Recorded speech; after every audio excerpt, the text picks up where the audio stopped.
There comes a moment when you realize that the person you need to change is not the person who hurt you. It is the version of you that has been trained to keep abandoning yourself just to keep someone else comfortable. And I want you to listen carefully because this message is not about becoming cold. It is not about becoming heartless. It is not about becoming someone who never trusts again. It is not about defeating a narcissist, making someone regret losing you, or creating some dramatic reaction from a person who mistreated you. This is about something much more powerful. It is about getting your life back. Because sometimes the greatest consequence of emotional manipulation is not simply that someone hurts you. It is that slowly, quietly, almost invisibly, you begin organizing your entire life around their behavior. You start waking up wondering what mood they are in. You start checking your phone. You start analyzing their tone. You start wondering whether you said something wrong. You start rewriting conversations in your head. You start thinking, maybe I should have explained it differently. You start thinking, maybe I was too sensitive. You start thinking, maybe if I become more patient, more understanding, more loving, more available, more forgiving, they will finally treat me differently. And before you know it, your life has become a psychological waiting room. You are waiting for an apology, waiting for accountability, waiting for consistency, waiting for affection, waiting for clarity, waiting for the version of that person you saw in the beginning to return. And while you are waiting, your own life is passing. Your goals are waiting. Your confidence is waiting. Your peace is waiting. Your happiness is waiting. Your identity is waiting. So today, I want you to consider something radically different. What if you stopped waiting? What if you stopped waiting for another person to change before you allowed yourself to heal? What if you stopped waiting for them to understand before you trusted what you experienced? What if you stopped waiting for an apology before you gave yourself permission to move forward? What if you stopped waiting for closure from the person who helped create the confusion? And what if, for just 1 week, you practiced 5 simple habits that moved your attention away from them and back toward you? Not 5 habits designed to manipulate anyone. Not 5 tricks designed to make a narcissistic person chase you. Not 5 strategies designed to make somebody jealous. 5 habits designed to make you stronger. 5 habits designed to help you think clearly. 5 habits designed to help you recover your emotional center. 5 habits that may begin changing your life because they change the way you relate to yourself. And the first habit is this: stop reacting immediately. You may not realize how powerful this is until you have lived in an emotionally unpredictable relationship. When someone frequently criticizes you, withdraws affection, changes expectations, creates conflict, or uses guilt to influence you, your mind may begin operating in reaction mode. You become alert. You become watchful. You begin anticipating the next problem. You may find yourself responding before you have even processed what happened. Someone sends a message and you immediately answer. Someone accuses you of something and you immediately defend yourself. Someone becomes angry and you immediately try to calm them down. Someone becomes distant and you immediately chase them. Someone criticizes you and you immediately start explaining. This constant reaction can become exhausting. And sometimes the first step toward healing is simply learning to pause. Not every message requires an immediate response. Not every accusation requires a defense. Not every emotional storm requires you to enter it. Not every misunderstanding requires you to solve it. Not every person's discomfort is your emergency. Imagine receiving a message designed to provoke you. Your old pattern might have been to answer immediately. You feel your heart beating faster. You feel anger. You feel fear. You start typing. You delete. You type again. You explain. You justify. You send. Then you wait. Then you receive another message. Then another argument begins. But imagine a different version of you. You read the message. You put the phone down. You breathe. You walk away. You return to your responsibilities. You allow your nervous system to settle. And later, when you are calm, you decide whether a response is necessary. That small pause can change everything. Because emotional regulation gives you something manipulation often tries to take away: choice. You don't have to respond from fear. You can respond from clarity. You don't have to answer every provocation. You don't have to prove your innocence to someone committed to misunderstanding you. You don't have to participate in every argument simply because someone invited you into it. And please understand the difference between silence as manipulation and silence as regulation. Silence used to punish someone is another form of control. But silence used to calm yourself, think clearly, and decide what is healthy for you can be an act of self-respect.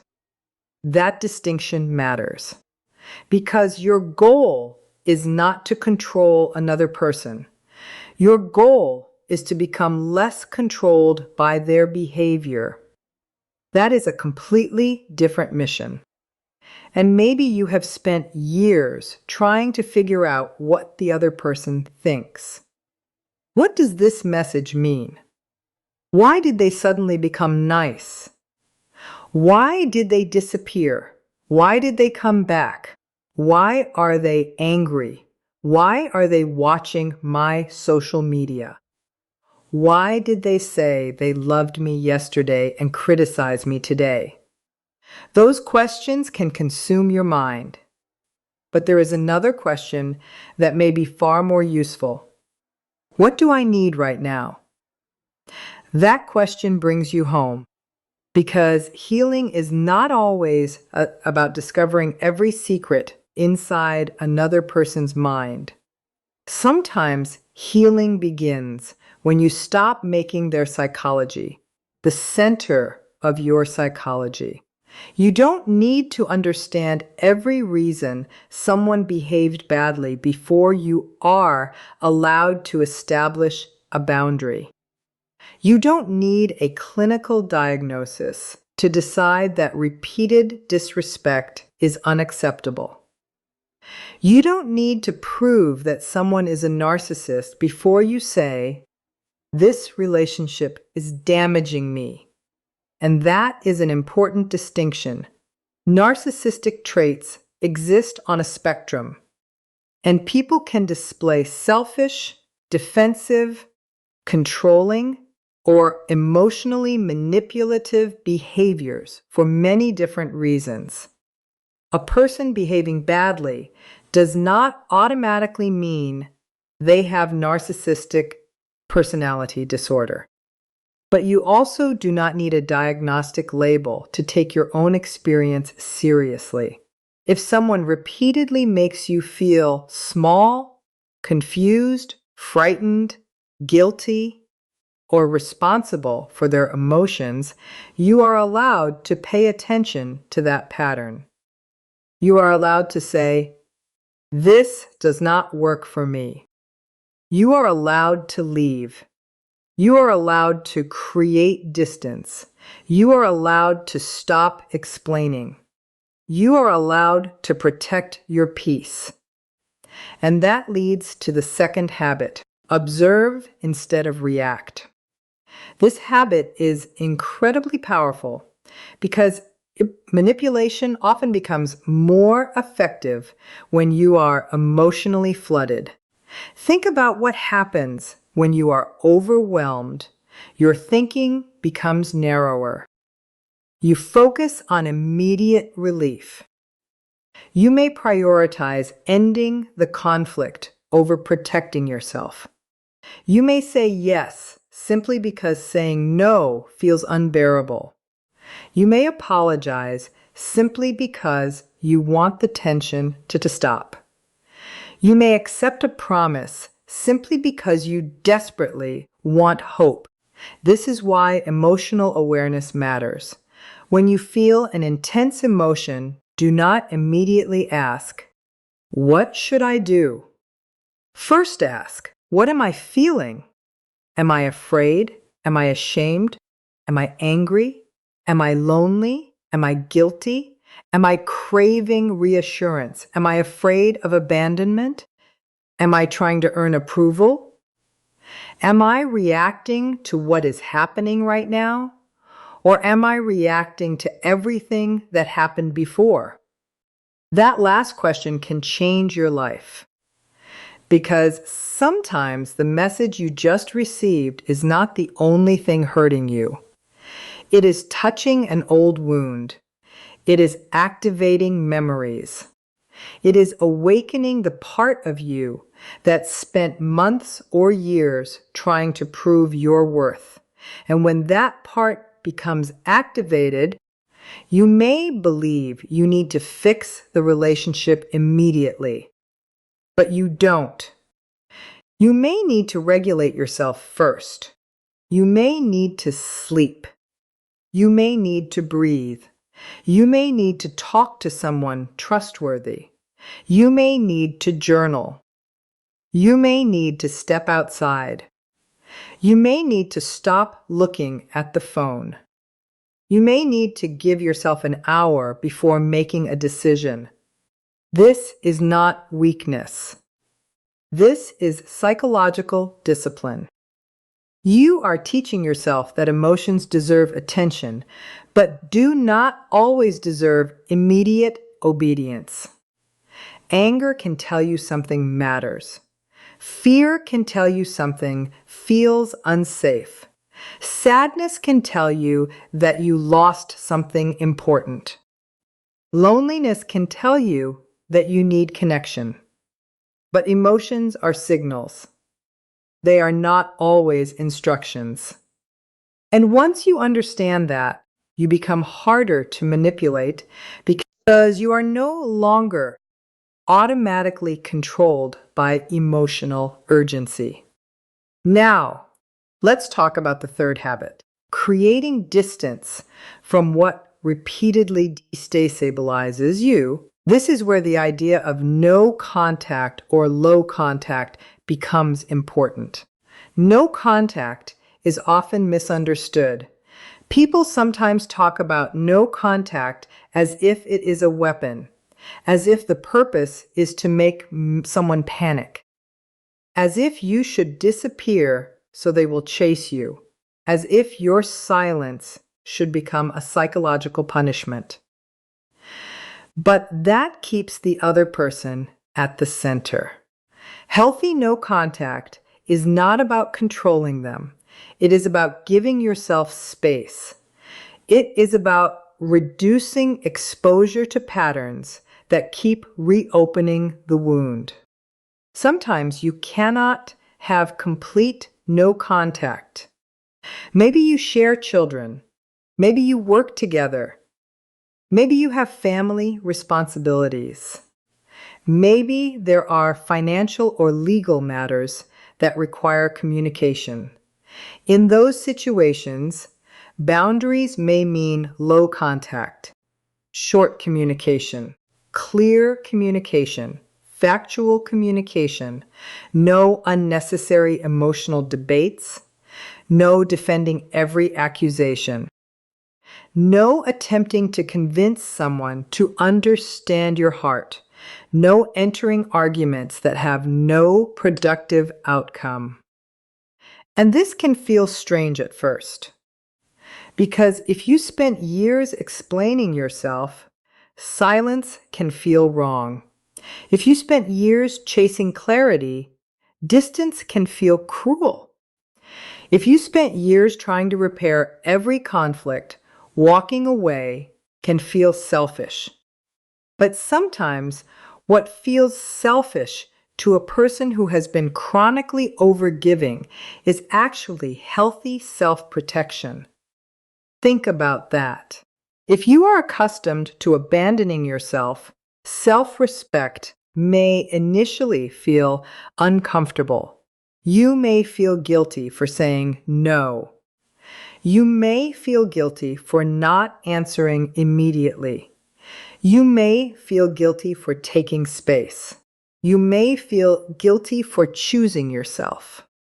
But guilt does not automatically mean you have done something wrong. Sometimes, guilt simply means you are breaking an old pattern. You have to learn that difference. There is healthy guilt when you have violated your own values or harmed someone. And there is conditioned guilt where you feel terrible simply because someone is unhappy with your boundary. Those are not the same. A healthy boundary might disappoint someone. That does not make the boundary unhealthy.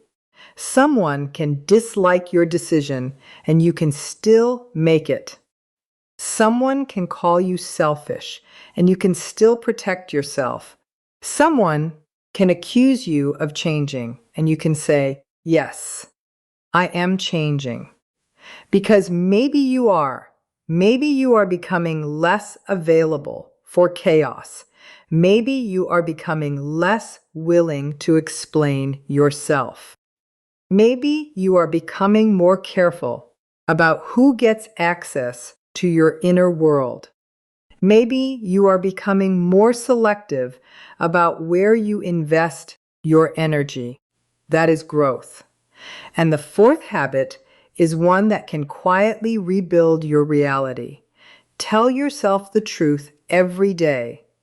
Write it down. Not what you wish had happened. Not what you hope will happen. Not what they promised would happen. What actually happened.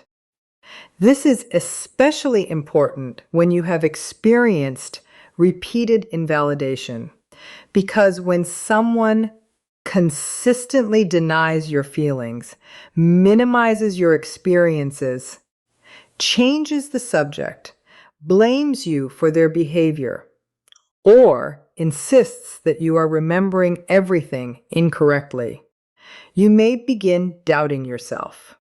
You may start asking, was it really that bad? Maybe it wasn't. Maybe I misunderstood. Maybe I'm too sensitive.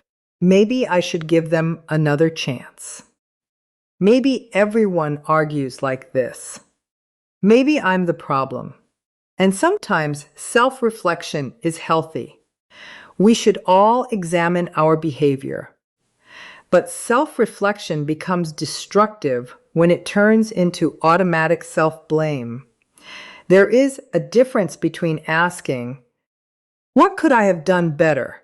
And asking, How can I make myself responsible for everything? The first is growth. The second can become self-erasure. So take a notebook. Write down what happened.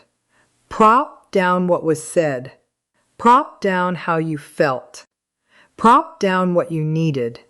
Prop down what you communicated. Write down how the other person responded. And then look at patterns instead of isolated moments, because one bad day does not define an entire relationship. But repeated patterns deserve attention. Maybe the person apologizes every time they hurt you. But does the behavior change? Maybe they promise to respect your boundary. But do they respect it next week? Maybe they say they love you. But do you feel emotionally safe? Maybe they tell you that you are important. But are their actions consistent with that statement? Words matter, but patterns matter too. And this is not about becoming suspicious of everyone. It is about learning to observe reality without forcing reality to match your hopes. That may be one of the hardest parts of healing. You can love someone and recognize that the relationship is unhealthy. You can miss someone and still know that contact is harmful. You can remember beautiful moments and still acknowledge painful patterns. You can understand someone's childhood and still refuse to accept their mistreatment. Compassion does not require self-abandonment. Understanding someone does not obligate you to remain available to them. And this is where emotional detachment becomes powerful. Emotional detachment does not mean you stop caring. It means you stop allowing another person's emotional state to dictate your emotional identity. If they are angry, you do not have to become frantic. If they are distant, you do not have to chase. If they criticize you, you do not have to collapse. If they praise you, you do not have to become dependent on the praise. You can receive information without surrendering your center. That is emotional freedom. And the fifth habit is perhaps the most important. Replace external validation with self-validation. You may have spent a long time trying to get someone to admit your worth. You wanted them to recognize your loyalty, your sacrifices, your patience, your love, your effort, your intentions. You wanted them to finally say, "You were good to me." But what if they never say it? What if they never understand? What if they rewrite the story? What if they tell other people that you were the problem? What if they move on without ever giving you the apology you deserved? Does that mean your experience was meaningless? No, your worth cannot depend on someone else's willingness to validate it.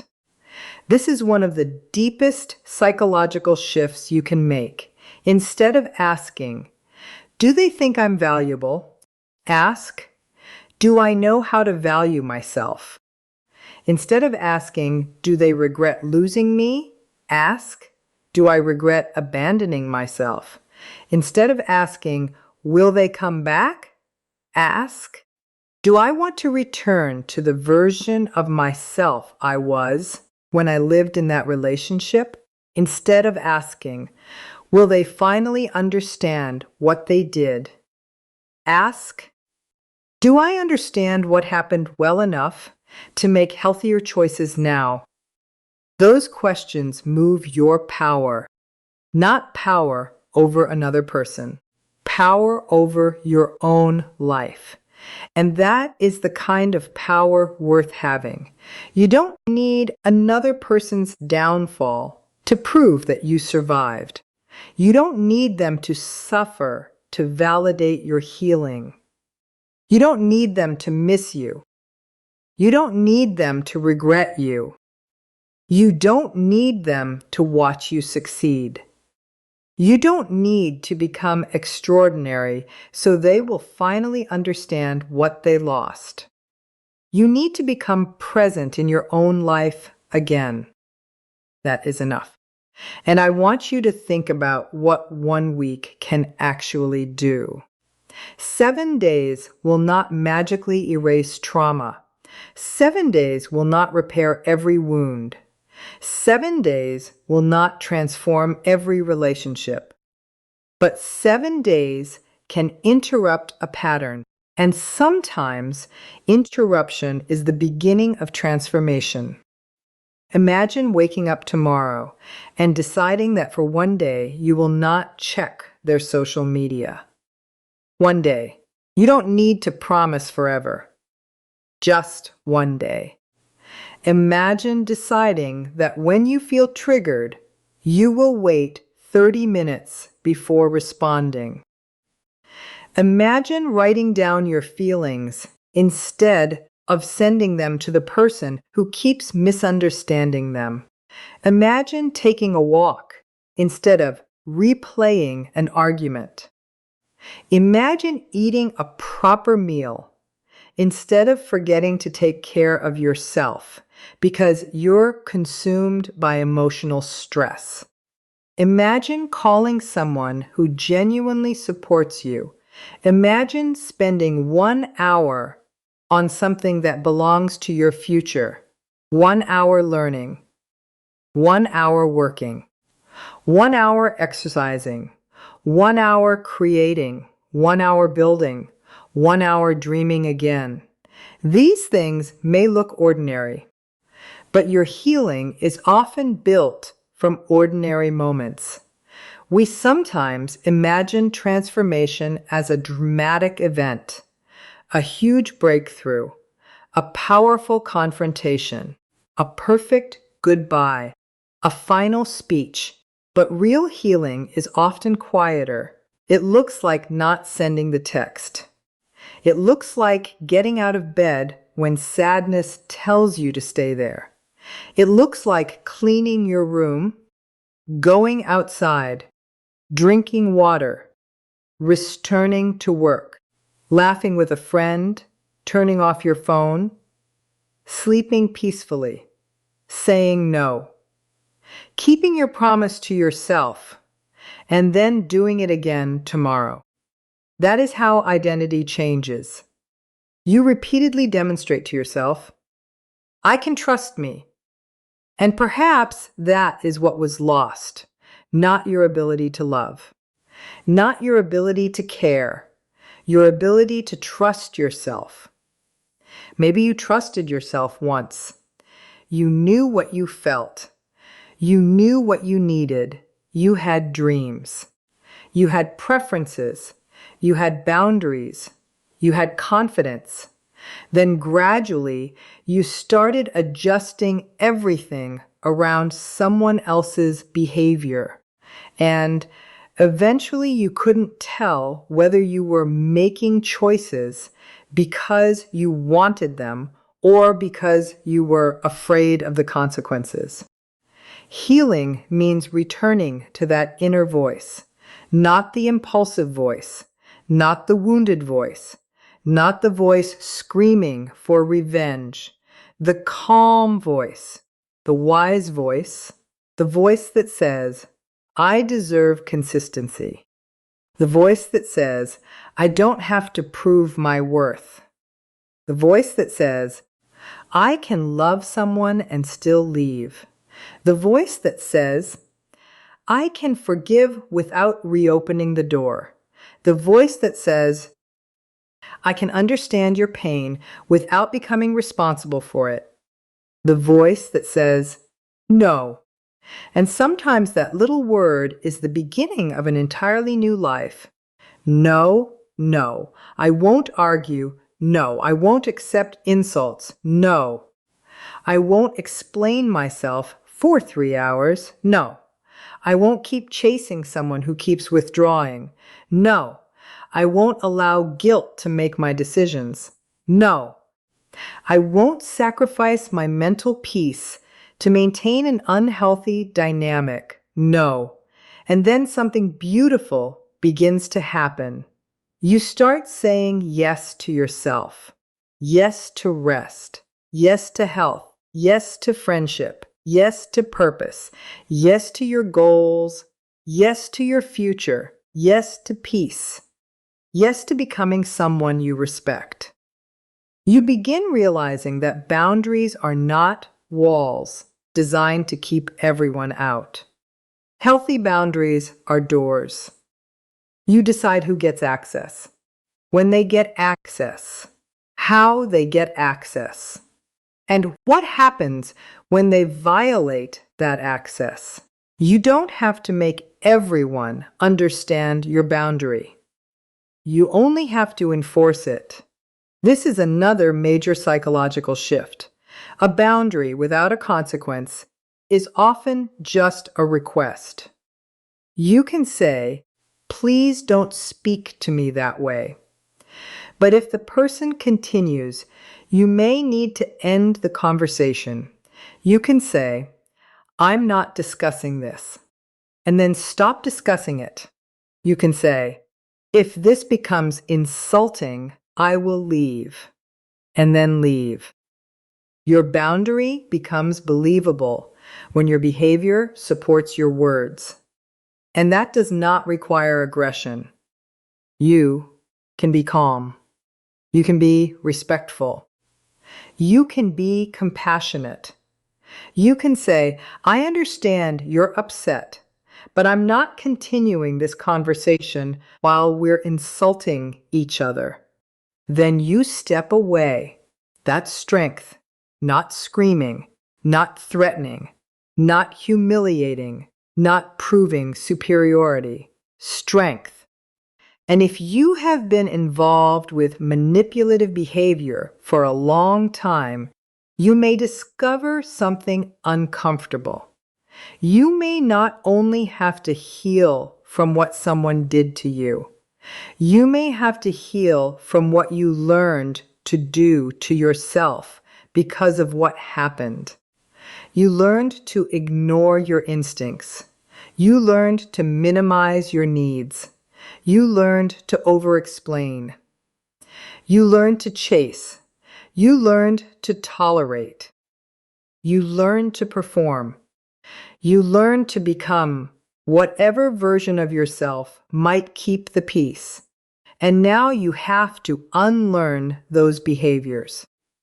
That takes courage because sometimes the person who benefited from your lack of boundaries will not like your new boundaries. And that does not automatically mean the boundaries are wrong. When a system has become accustomed to you overgiving, your first act of balance can look like rejection. When someone has become accustomed to unlimited access, normal limits can feel like abandonment to them. But their emotional reaction is theirs. Your responsibility is how you behave. You can be respectful without being available. You can be kind without being compliant. You can be compassionate without being controlled. You can forgive without forgetting what you learned. You can love without losing yourself. And perhaps the greatest lesson is this: you are not here to spend your entire life managing another person's emotions. You are here to live. You are here to grow. You are here to create. You are here to experience relationships where mutual respect is possible. You are here to build a life that does not require you to constantly betray yourself to maintain someone else's approval. So for the next 7 days, I want you to practice these habits. On the first day, practice the pause. When something triggers you, don't react immediately. Pause, breathe, step away. Give yourself time. On the second day, practice observation. Watch your emotional patterns. Notice what makes you anxious. Notice what makes you chase. Notice what makes you over-explain. Don't judge yourself. Observe yourself. On the third day, practice distance. Reduce unnecessary contact with whatever repeatedly destabilizes you. If no contact is appropriate and safe, consider it. If no contact isn't possible, use low contact strategies. Keep communication practical. Don't turn every interaction into an emotional courtroom. On the fourth day, practice truth. Write down what actually happened. Separate facts from interpretations. Separate patterns from promises. Separate what you know from what you hope. On the fifth day, practice self-validation. Tell yourself what you have been waiting for someone else to tell you. I know I tried. I know what I experienced. I am allowed to have needs. I am allowed to change. I am worthy of respect. I don't have to earn basic kindness. On the sixth day, protect your attention. Stop giving your entire mind to someone who is no longer participating in your healthy future. Every time your mind returns to them, gently bring it back, not with shame, with redirection. This thought is here, but I don't have to follow it. Then return to your life. And on the seventh day, choose yourself. Do one thing that your future self will thank you for. Floppy for something. Finish something. Clean something. Build something. Exercise. Ride. To be Kate. Study. Reconnect with someone healthy. Make a plan. Take one step toward the life you postponed, because your healing should not only be about leaving something, it should also be about moving toward something. And I want you to understand that distinction. If all you do is leave the toxic relationship, but never rebuild your identity, your mind may remain emotionally attached even after physical distance. You can be miles away and still live psychologically inside the relationship, still checking, still analyzing, still wondering, still trying to win an argument that ended months ago, still imagining what you would say if they called, still imagining their reaction to your success, still waiting for them to recognize you. That is why healing requires more than distance. It requires reconstruction. You have to build a life that becomes more interesting than the question of whether they are thinking about you. You have to build a future that gives your mind somewhere meaningful to go, because your brain needs direction. If you don't give it a healthy direction, it may keep returning to the old story. So create new stories, learn something, travel when you can, meet people, build friendships, take care of your body, develop your career, explore creativity, set financial goals, read books, spend time in nature, law, rest, become curious. Let yourself experience moments that have nothing to do with what happened. You are allowed to have a life beyond the wound. You are allowed to laugh without feeling guilty. You are allowed to be happy even if someone who hurt you is not happy. You are allowed to succeed without sending them proof. You are allowed to become peaceful without making an announcement. You are allowed to disappear from the drama without explaining why.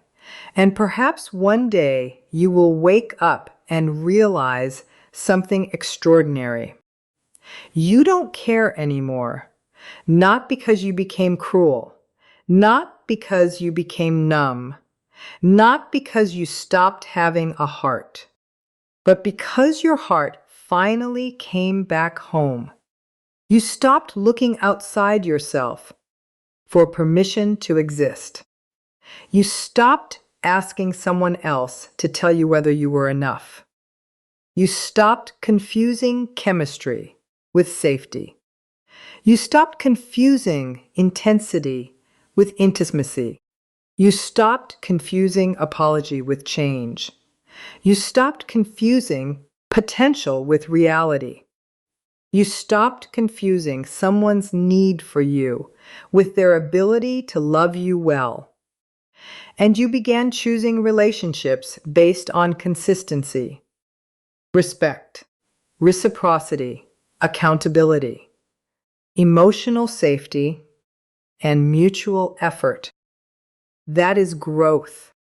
And let me say something to the person listening who still misses someone. Missing them does not mean you should return. It means you are human. You can miss someone and still maintain a boundary.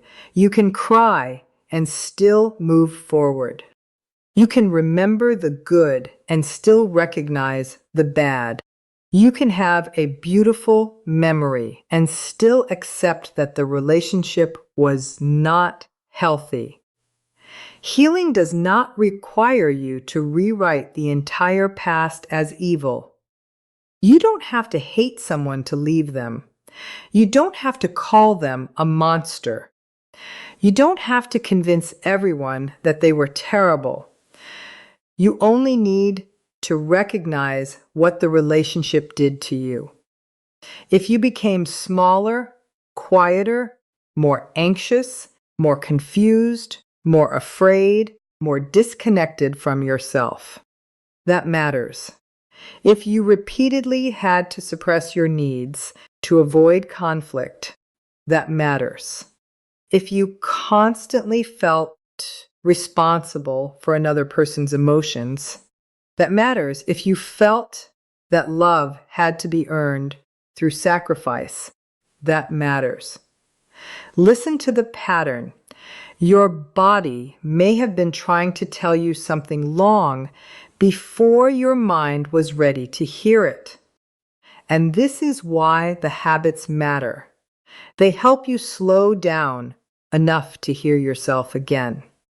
They help you separate your identity from someone else's opinion.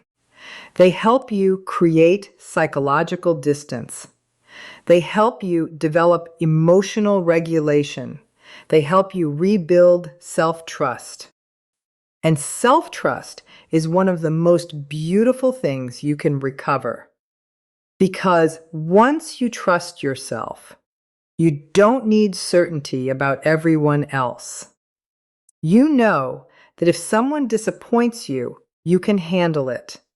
If someone leaves, you can grieve and continue. If someone rejects you, you can survive.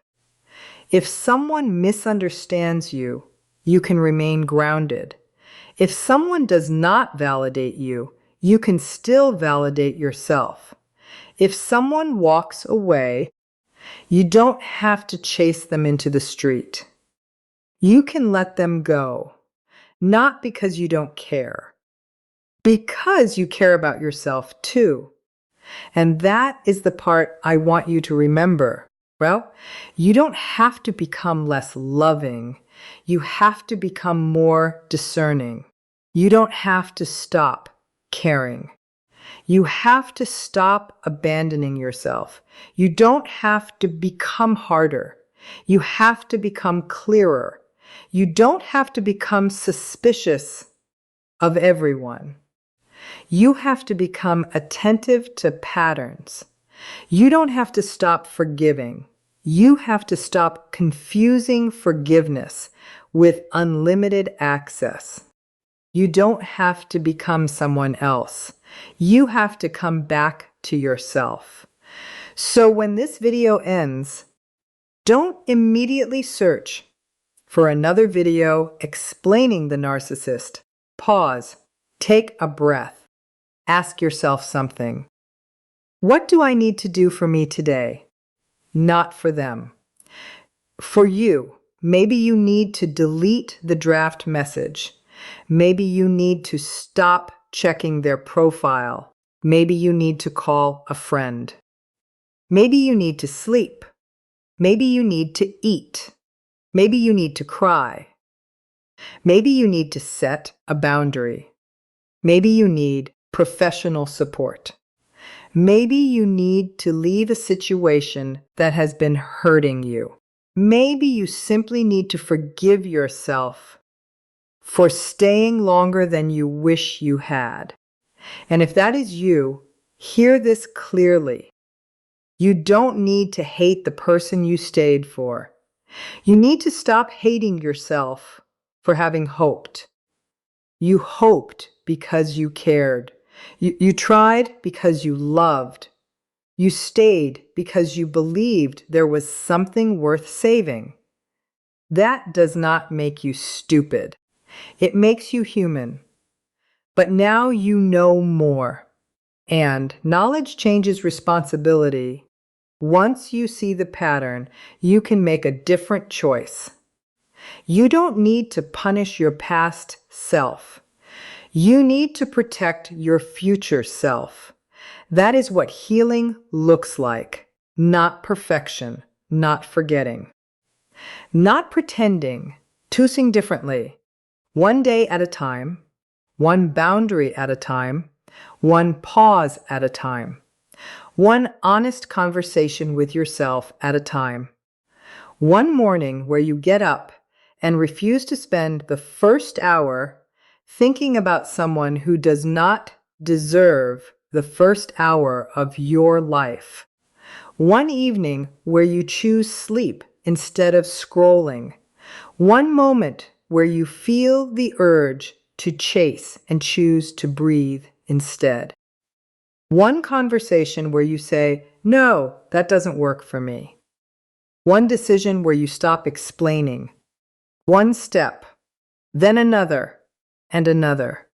Until one day you look back and realize that the life you thought you had lost was waiting for you the entire time. It was waiting underneath the fear, underneath the confusion, underneath the guilt, underneath the need for approval. Your life was still there. Your dreams were still there. Your personality was still there. Your laughter was still there. Your ambition was still there. Your capacity for love was still there. You just needed to stop giving all of your energy to survival and begin investing some of it into living. So let this week be different. For 7 days, don't make your mission getting someone else to understand you. Make your mission understanding yourself. For 7 days, don't make your mission proving that you were right. Make your mission becoming healthy.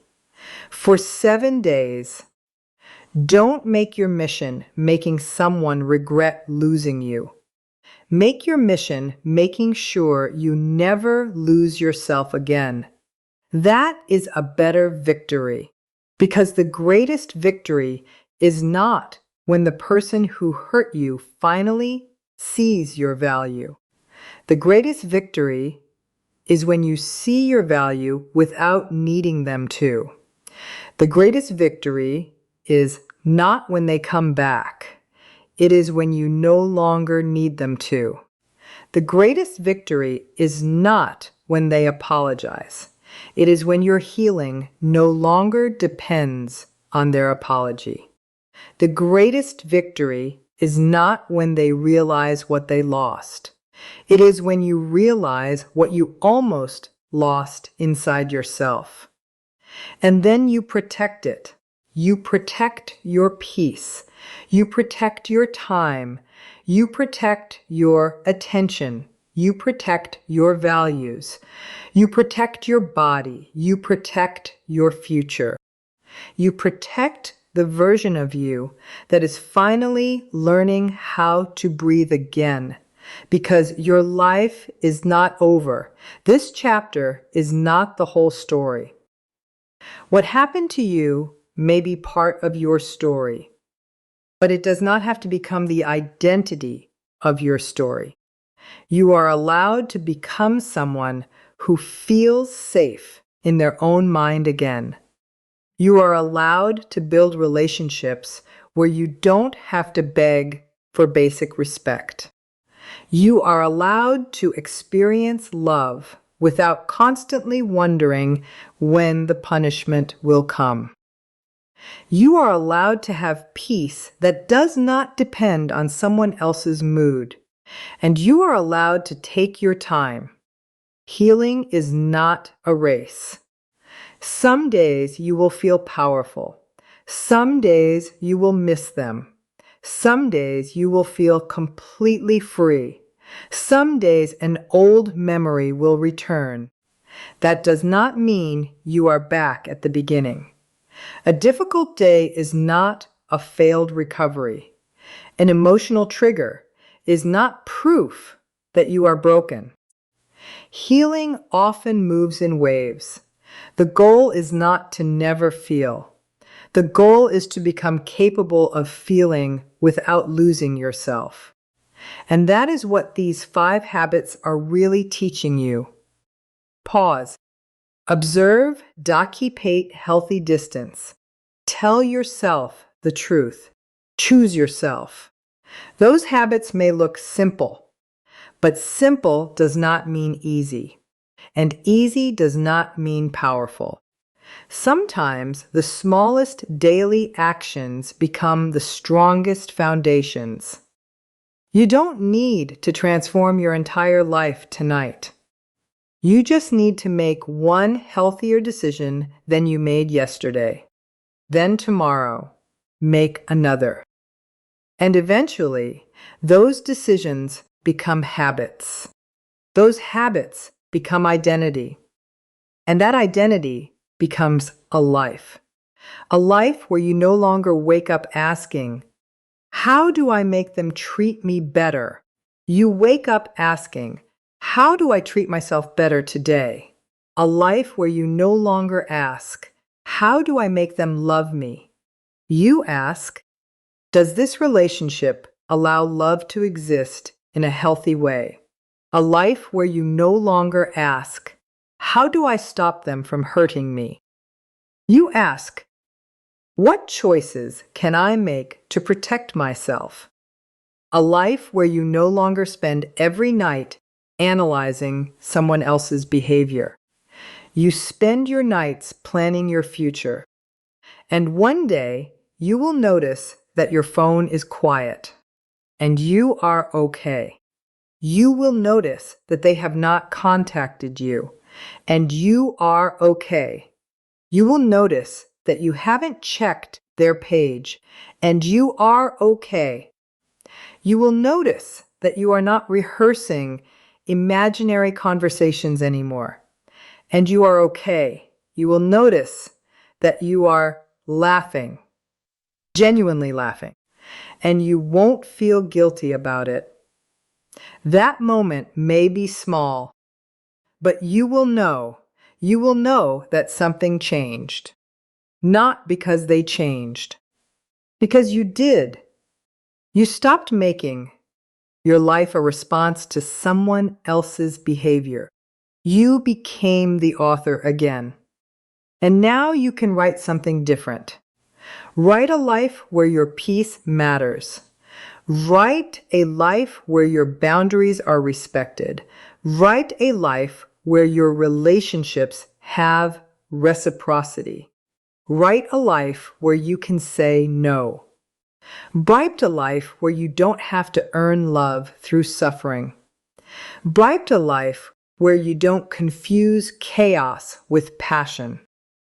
Write a life where your nervous system can finally rest. Route a life where you wake up and recognize yourself.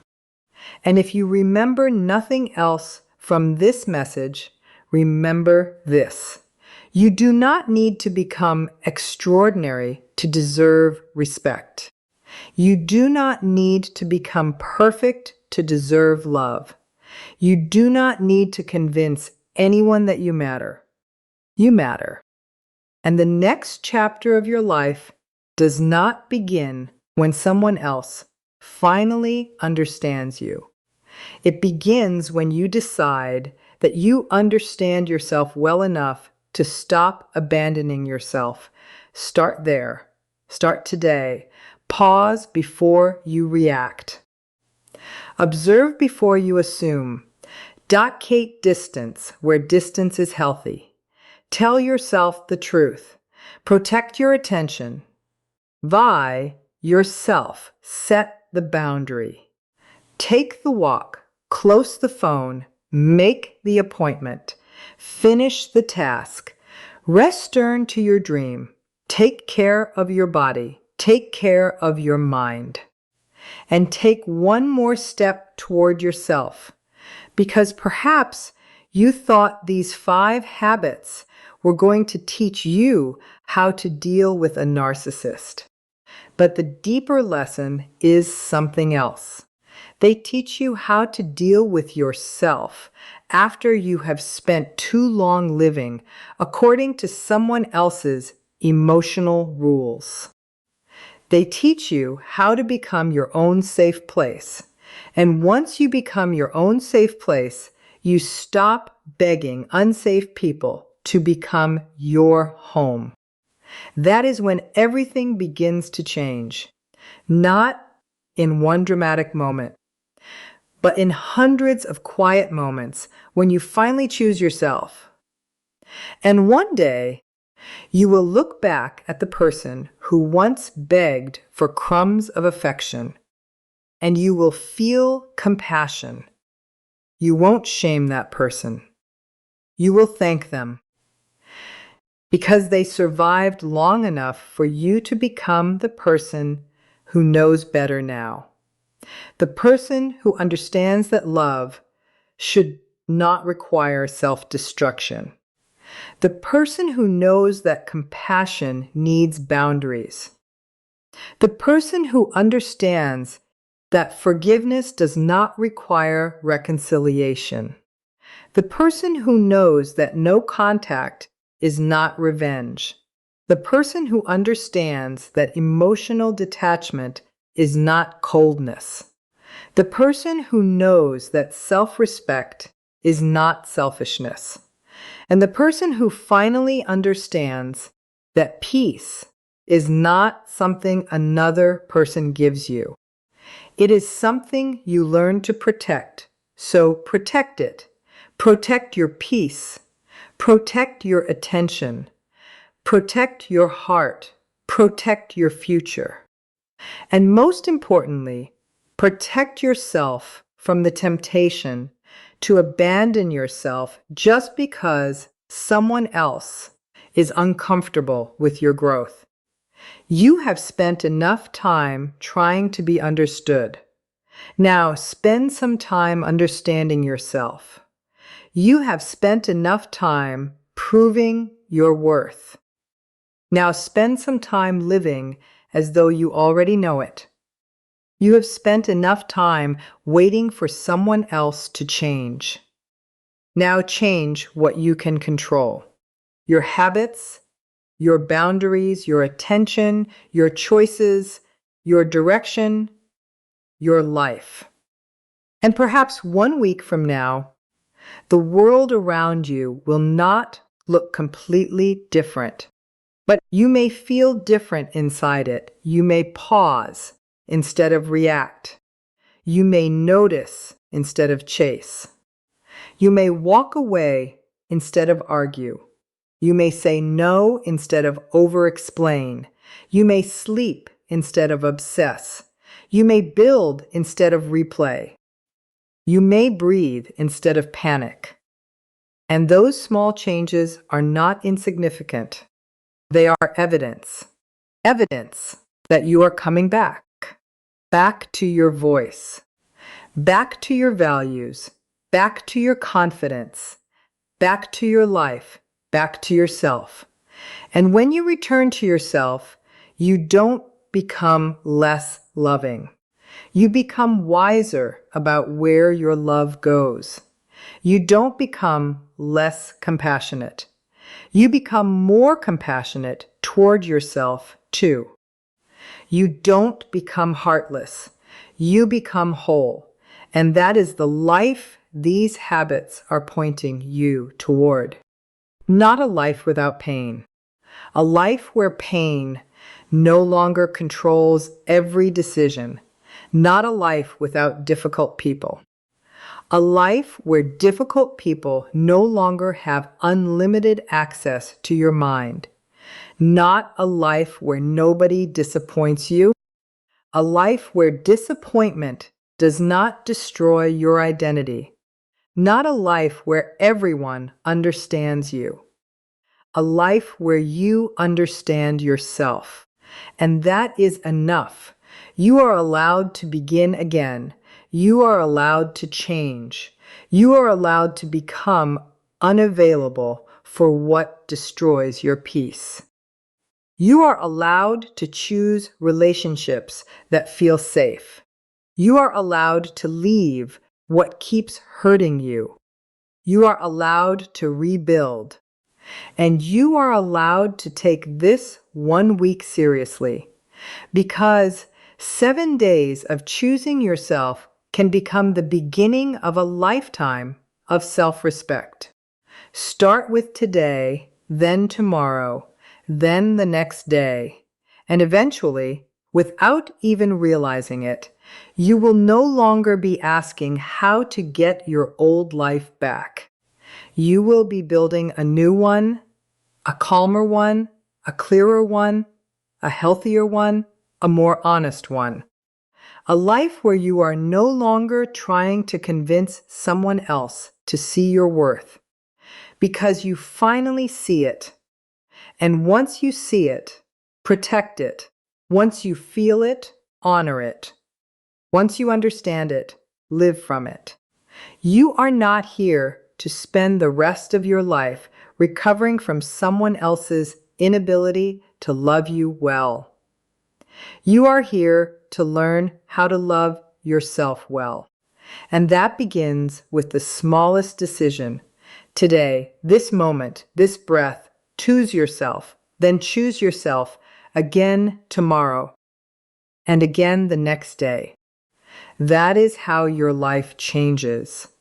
Not because someone else finally becomes different, because you finally stop making your life dependent on whether they do.